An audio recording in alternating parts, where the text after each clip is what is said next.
વિદ્યાર્થી મિત્રો નમસ્કાર। એનસીઈઆરટી દ્વારા તૈયાર કરેલ આ નવા અભ્યાસક્રમમાં ધોરણ 10 ના વિષય ગણિતમાં પ્રકરણ નંબર 1 વાસ્તવિક સંખ્યાઓ, જેનો ગુણભાર 4 છે। બોર્ડની પરીક્ષામાં 4 ગુણના દાખલાઓ આવી શકે છે। એ દાખલાઓનો અભ્યાસ, કયા પ્રકારના દાખલા પૂછી શકાય એનો આપણે અહીંયા આ ચેપ્ટરમાં અભ્યાસ કરવાનો છે। સૌપ્રથમ વાસ્તવિક સંખ્યાઓ શું છે એ આપણે અગાઉના ધોરણોમાં શીખીને આવ્યા છે। 9મા ધોરણમાં આપણે અસમય સંખ્યાઓ અને સમય સંખ્યાઓના જથ્થાને વાસ્તવિક સંખ્યાઓ કહેવાય એ શીખીને આવ્યા। આ તબક્કે જરા આપણે થોડુંક એનું પુનરાવર્તન કરી લઈએ કે સંખ્યા ગણોમાં સૌથી પહેલો સંખ્યા ગણોમાં આપણે જોઈશું પહેલો સંખ્યા ગણ, જેને આપણે ધન પૂર્ણાંક સંખ્યા ગણ કહેતા।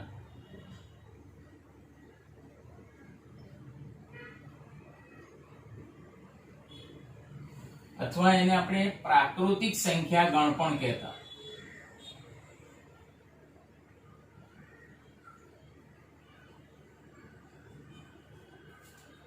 ઇંગ્લિશમાં આપણે એને કહીએ નેચરલ નંબર સેટ, જેને આપણે સંકેત n દ્વારા દર્શાવતા। હવે આ ગણમાં કયા સભ્યો આવી શકે, કઈ સંખ્યાઓનો સમાવેશ આ ગણમાં કરવામાં આવ્યો છે? તો આપણે જાણીએ છીએ કે સાહેબ 1 થી શરૂઆત થાય, એનો પહેલો સભ્ય 1।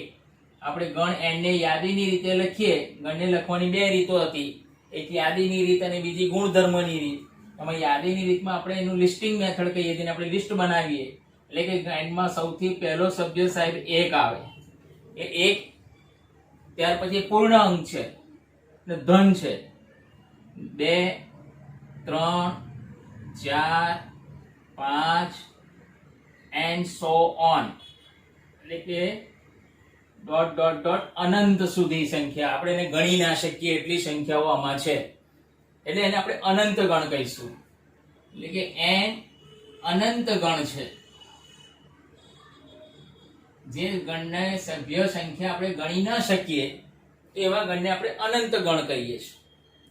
હવે આપણે ગણિતની મુખ્ય 4 ક્રિયાઓ સરવાળો, બાદબાકી, ગુણાકાર અને ભાગાકાર, એમાં એ ચારેય ક્રિયાઓ આ ગણ પર લગાવે। આમાંથી કોઈ પણ બે સંખ્યા આપણે પસંદ કરીએ અને જો એનો સરવાળો કરીશું તો સરવાળો આપણને આ ગણમાં મળશે। એવી રીતે ગુણાકાર પણ આ ગણમાં મળશે, પણ બાદબાકી કે ભાગાકાર કરતા એ કિંમત આપણને આ ગણમાં મળી શકશે નહીં।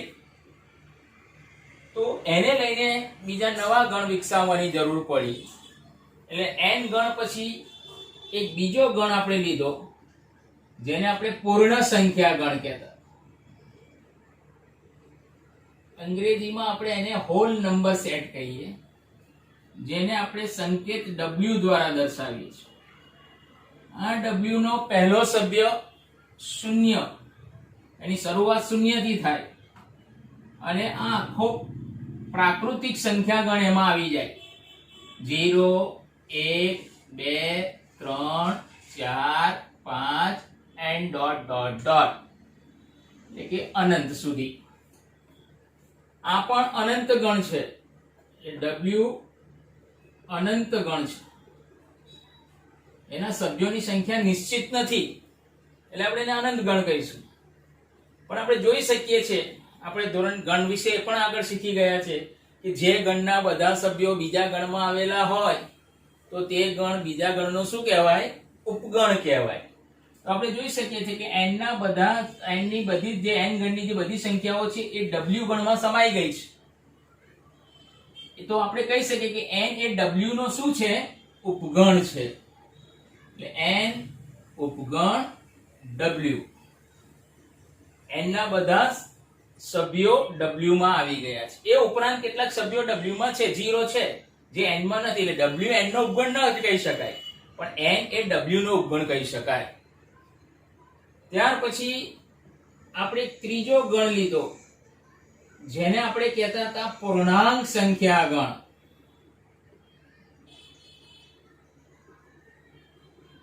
જેને આપણે સંકેતમાં z થી દર્શાવીશું અથવા ને i થી પણ દર્શાવાય છે.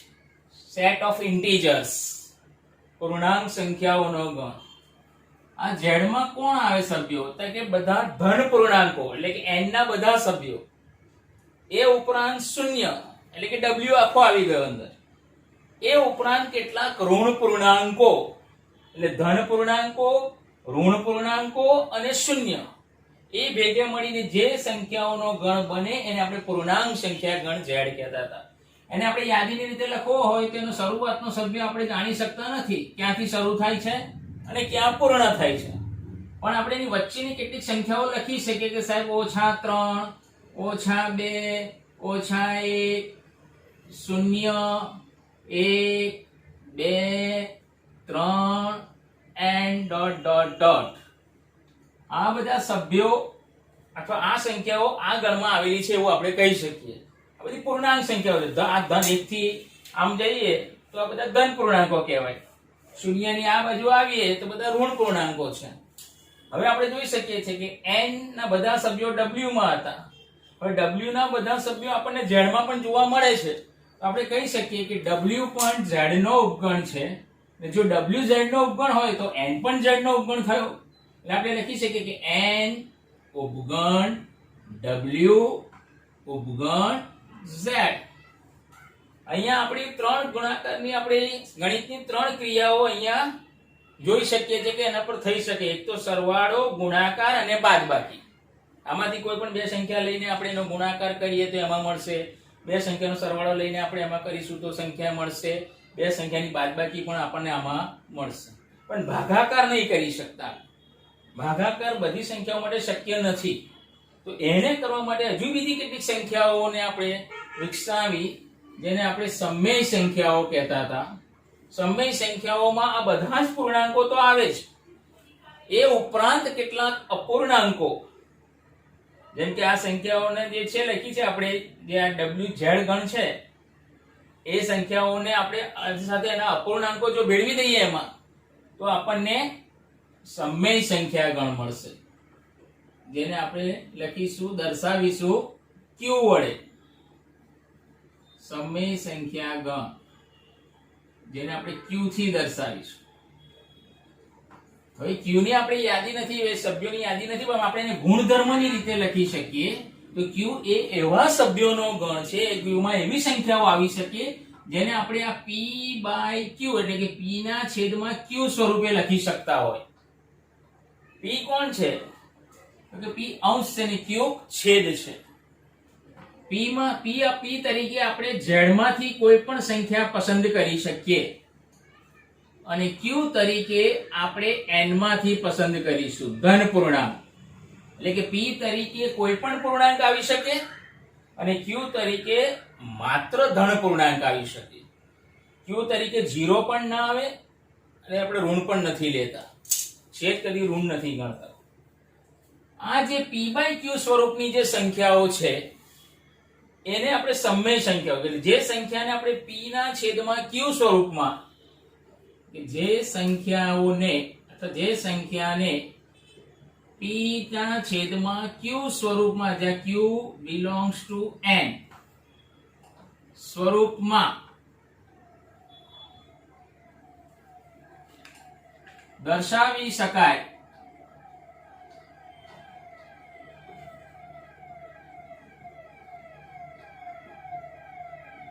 તેને સમમેય સંખ્યા કહેવાય.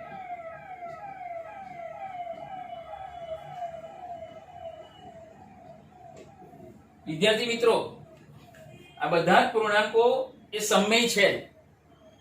આપણે જાણીએ છીએ કે ભાઈ મારે 1 છે તો 1 ને સાહેબ આપણે 1 ના છેદમાં 1 લખી શકીએ કે ના લખી શકીએ? તો 1 આપણે સમમેય કહેવાય કે ના કહેવાય? એક પૂર્ણાંક પણ છે ને એક સમમેય પણ છે. 2, 3 એટલે બધા જ પૂર્ણાંકો એ સમમેય તરીકે પણ આપણે લખી શકીએ, એ સમમેય જ ગણાય. હવે એક બીજું કે આપણે સમમેય સંખ્યાનું દશાંશ નિરૂપણ જોઈએ, કે જે સંખ્યાનું અથવા જે સંખ્યાની દશાંશ અભિવ્યક્તિ અથવા દશાંશ સ્વરૂપ શાંત હોય, શાંત એટલે કે અમુક દશાંશ ચિહ્ન પછી અમુક સંખ્યાઓના આંકડાઓ પછી એ અટકી જાય તો એને શાંત કહેવાય. એ દશાંશ સ્વરૂપને આપણે શાંત કહીએ. અથવા અનંત આવૃત,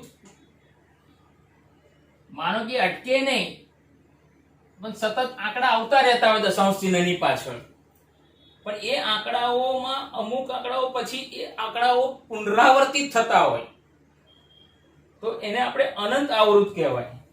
જે સંખ્યાનું દશાંશ સ્વરૂપ શાંત હોય અથવા અનંત આવૃત હોય તો તે સંખ્યા સમમેય સંખ્યા કહેવાય. આ મિત્રો ખાસ ધ્યાન રાખજો.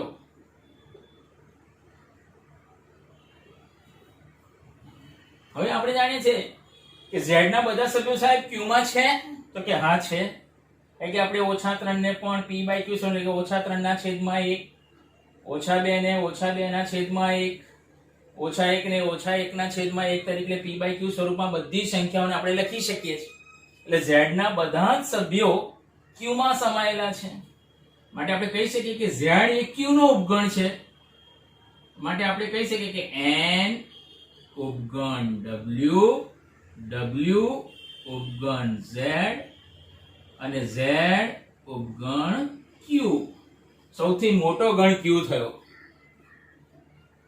આ ઉપરાંત કેટલીક સંખ્યાઓ એવી હતી કે જેનું દશાંશ સ્વરૂપ કે જેને આપણે p/q સ્વરૂપમાં આપણે દર્શાવી શકતા નહોતા, અથવા એનું દશાંશ સ્વરૂપ જે છે એ શાંત પણ નહોતું, અનંત હતું અને આવૃત પણ નહોતું, જેને આપણે અનાવૃત કહી શકીએ. આંકડાઓ પુનરાવર્તિત ન થાય તો આપણે એને અનાવૃત કહીએ. તો જે સંખ્યાનું દશાંશ સ્વરૂપ અનંત અનાવૃત હોય, અથવા બીજા શબ્દોમાં કે જે સંખ્યાને p/q સ્વરૂપમાં ન દર્શાવી શકાય તો એવી સંખ્યાઓને અસમમેય સંખ્યાઓ કહેવામાં આવે છે. તો આપણે અહીંયા અસમમેય સંખ્યાની વાત કરી. અસમમેય સંખ્યા કે જે સંખ્યાને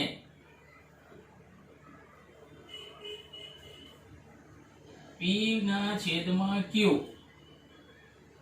q belongs to n સ્વરૂપમાં ન લખી શકાય અથવા ન દર્શાવી શકાય એવી સંખ્યાઓ અસમમેય કહેવાય.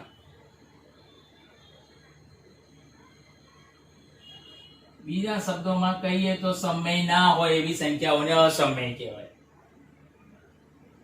સમમેય તો આપણે શીખી ગયા કે દશાંશ નિરૂપણ હોય તો કાં તો શાંત હોય, કાં તો અનંત આવૃત હોય, કાં તો એને p/q સ્વરૂપમાં લખાઈ શકાતી હોય. એટલે જે આ સ્વરૂપમાં ના થતું હોય તે અસમમેય. દાખલા તરીકે 2 નું વર્ગમૂળ, પાઈ,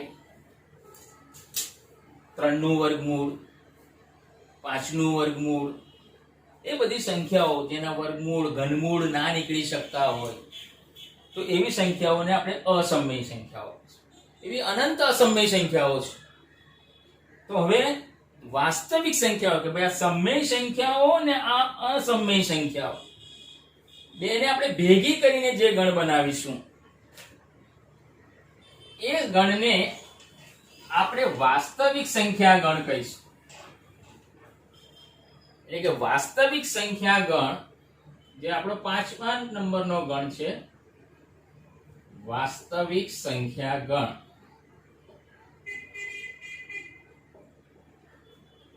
જેને આપણે સંકેત r થી લખીશું. r માં બે પ્રકારની સંખ્યાઓ છે. એક છે સમમેય સંખ્યાઓ, બધી જ સમમેય સંખ્યાઓ, વત્તા અસમમેય સંખ્યાઓ.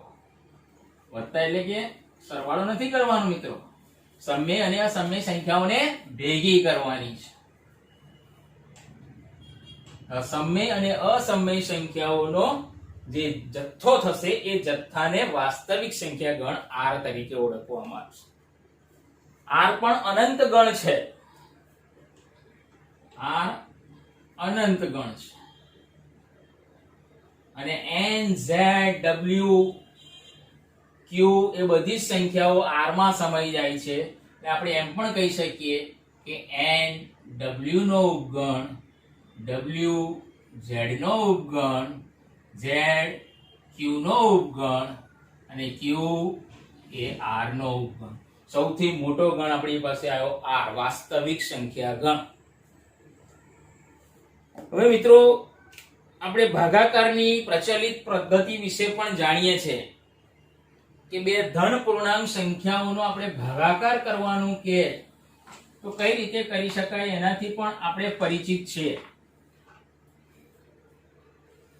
દાખલા તરીકે એક ઉદાહરણ આપું.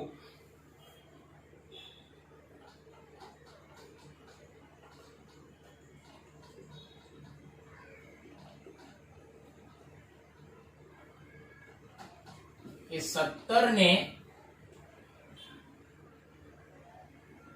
5 વડે ભાગો. તો આપણે જાણીએ કે બે સંખ્યાઓ આપણી પાસે છે 17 અને 5 ને બંને ધન પૂર્ણાંક છે. હવે 17 ને 5 ભાગવાનું છે તો આપણે 17 આપણા માટે ભાજ્ય કહેવાશે. જે સંખ્યાને આપણે ભાગવાની છે એને આપણે ભાજ્ય કહીએ છીએ. જેના વડે ભાગવાની છે એને આપણે ભાજક કહીએ છીએ. ચલો 5 ને 17 ને 5 ભાગીશું તો 5 તારી 15, 17 માંથી 15 જશે તો નીચે આવશે આપણી પાસે આંકડો 2. એટલે જે 2 વધે છે એને આપણે શેષ કહીએ છીએ. અને ઉપર જે આપણને જવાબમાં મળે છે એને આપણે ભાગફળ કહીએ. ભાગતા જે મળે આપણને કિંમત એને આપણે ભાગફળ કહીએ.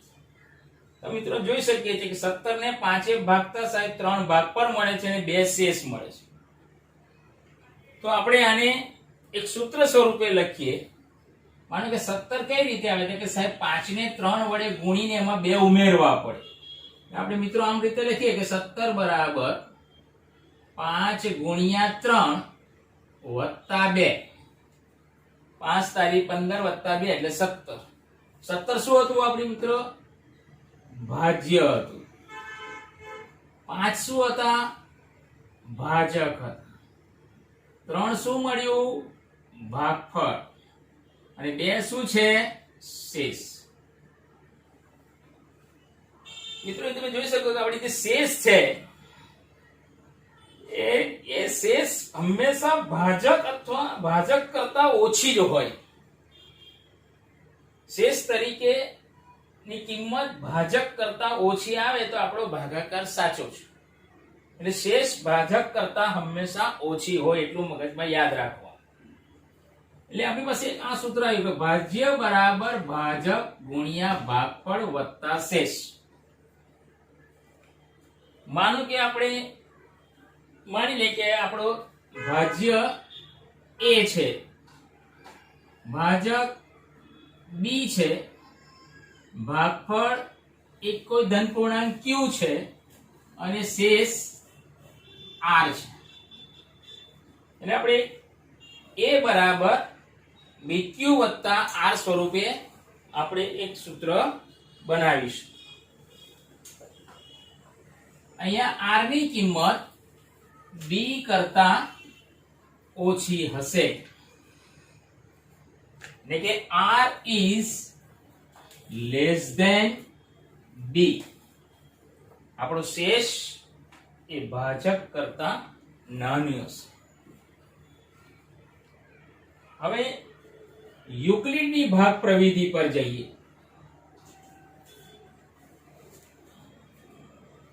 જે a બરાબર bq વત્તા r મેં જે સૂત્ર આપ્યું એ યુક્લિડની ભાગ પ્રવિધિ સૂચવે છે.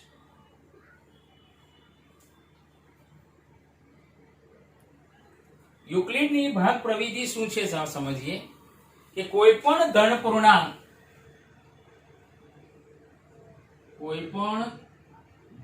પૂર્ણાંક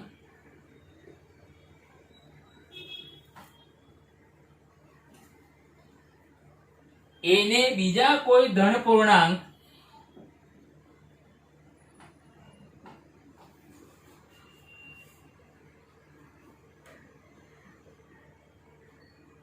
b વડે ભાગવામાં આવે તો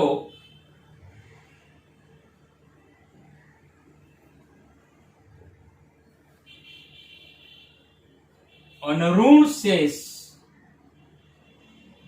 અનઋણ પૂર્ણાંક આ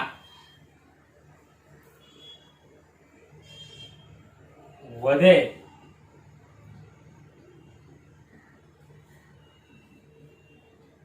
અને તે 2 કરતા નાનો હોય.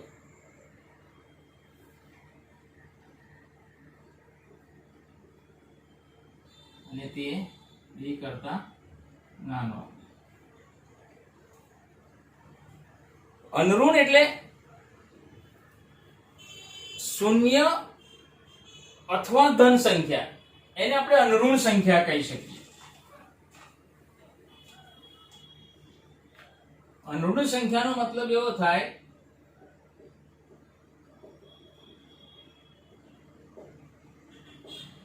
એ શૂન્ય હોય અથવા ધન હોય. એ પણ યાદ રાખવાનું છે કે અહીં a ગ્રેટર ધેન b, એ b જેટલો પણ હોઈ શકે, એટલે કે ભાજ્ય અને ભાજક સરખાઈ હોઈ શકે, કાં તો ભાજ્ય એ ભાજક કરતા મોટો હોય, એટલે a greater than equal to b નું પણ આપણે અહીંયા ધ્યાન રાખીશું.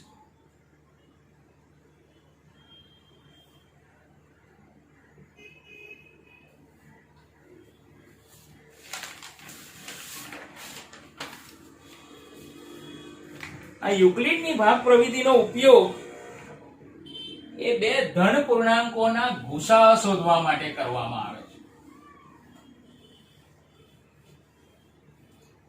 હવે પ્રશ્ન થાય કે સાહેબ ગુસાઅ એટલે શું? એટલે કે આપણે કહીશું કે યુક્લિડ પ્રવિધિનો ઉપયોગ ગુસાઅ સંખ્યા 2 ધન પૂર્ણાંકોના ગુસાઅ શોધવામાં થાય છે. ગુસાઅ નું પૂરું નામ આપણે ગણીએ, ફૂલ ફોર્મ ગુરુત્તમ સામાન્ય અવયવ. બે સંખ્યાના અવયવોમાં સામાન્ય હોય ને પાછો મોટામાં મોટો હોય એટલે ગુરુત્તમ સામાન્ય અવયવ કહેવાય, જેને આપણે HCF હાઈએસ્ટ કોમન ફેક્ટર અથવા GCD ગ્રેટેસ્ટ કોમન ડિવાઇઝર, એને આ 2 નામથી ઓળખીશું. HCF પૂછે કોઈ વખત કે GCD શોધવાનું કે તો સમજવાનું ગુરુત્તમ સામાન્ય અવયવ શોધવાનું વાત કરે છે. એનું યુક્લિડની પ્રવિધિથી 2 સંખ્યાઓનો ગુસાઅ કઈ રીતે શોધાય એનું એક આપણે ઉદાહરણ લઈએ. દાખલા તરીકે 135 અને 225 નો 135 અને 225 નો ગુસાઅ યુક્લિડની ભાગ પ્રવિધિથી શોધો. જ્યારે મિત્રો આપણને યુક્લિડની ભાગ પ્રવિધિથી શોધવાનું કે ત્યારે યુક્લિડની જ ભાગ પ્રવિધિ અપનાવીશું.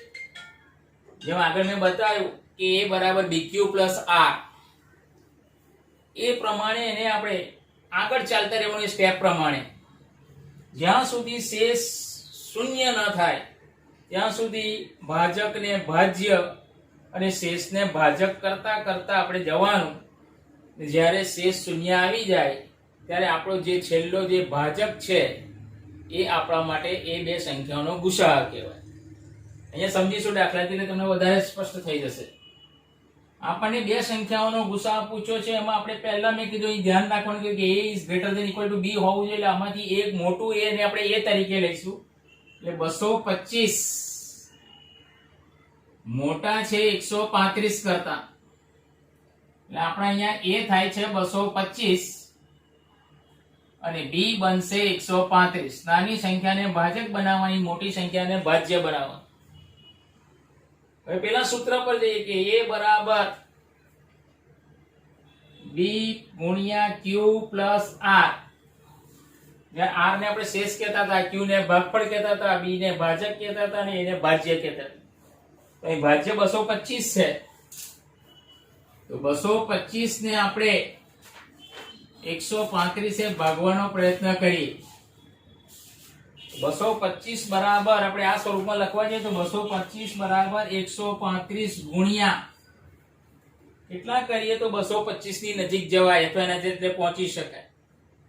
તો આપણે જાણીએ છીએ કે 135 ગુણા કરીએ તો 270 થઈ જાય, જે 225 થી વધુ થઈ જાય છે. એટલે ભાગ 2 પર નહીં ચાલી શકે, 1 પર જ ચાલશે. 225 બરાબર 135 ગુણ્યા 1 વત્તા 135 એકુ 135, 225 માંથી 135 જાય તો કેટલા રહેશે વિદ્યાર્થી મિત્રો? 90 શેષ વધશે.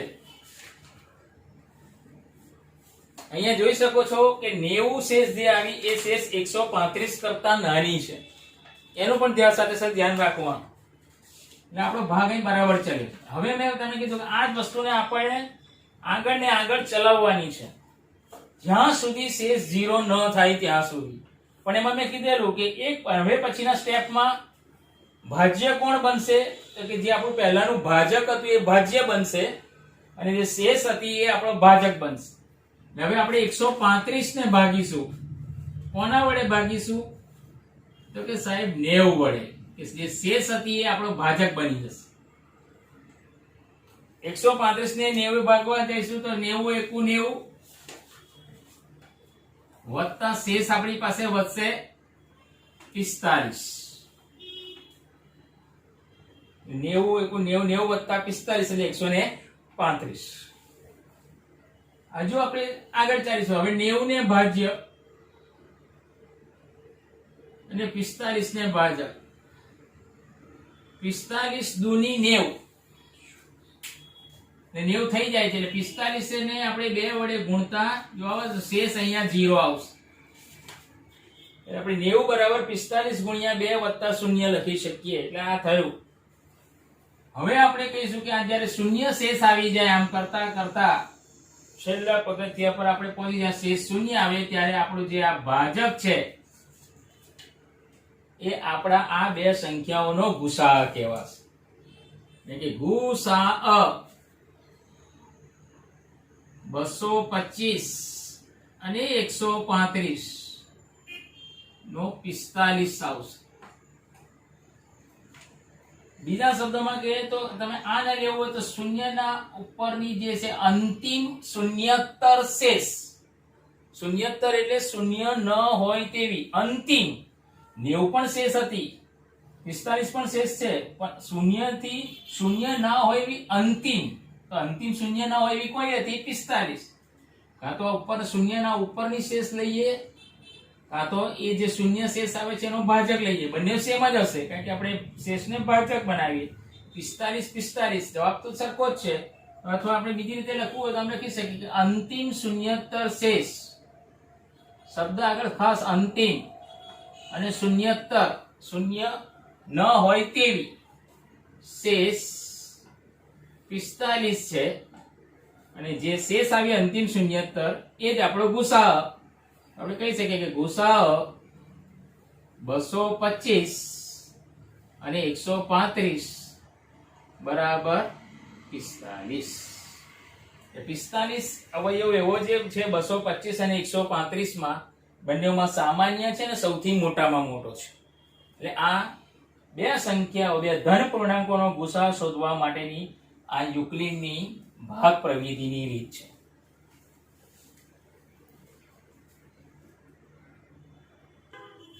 વિદ્યાર્થી મિત્રો, આપણે જે દાખલો જોયો યુક્લિડ ભાગ પ્રવિધિનો, અને બીજા દાખલા આપણે નેક્સ્ટ સેશનમાં જોઈશું. એ ઉપરાંત પણ તમને મેં બતાવ્યા પ્રમાણે કેટલાક 2-3 દાખલા હોમવર્કમાં આપું છું.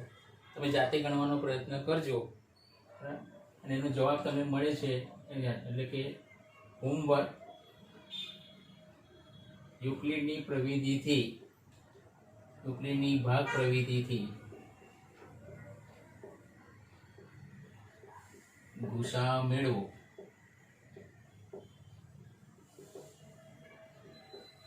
પહેલો દાખલો 196 અને 38,220. નંબર 2 867